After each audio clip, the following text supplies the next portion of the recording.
Magandang hapon mga guys. Ang video ko ngayon ay ito, mag-update lang ako sa inyo mga guys. Ang sitwasyon ng panahon ngayon dito sa Kalakhang, Maynila mga guys. At paminsan-minsan nagkakaroon ng pabugso-bugso na pag-ulan at may kasamang mahinang hangin na kung saan ito ay dala pa rin ng bagyo. Ayan mga guys, kung mapapansin nyo, makikita nyo, medyo madilim pa rin sa kalangitan. Ayan.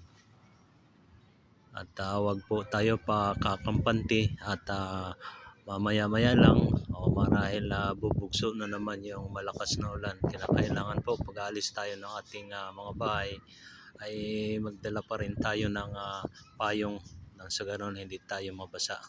Ayan mga guys. At yan lang po muna ngayon yung ating update sa mga oras na ito. At mamaya ulit, thank you for watching mga guys. Bye bye.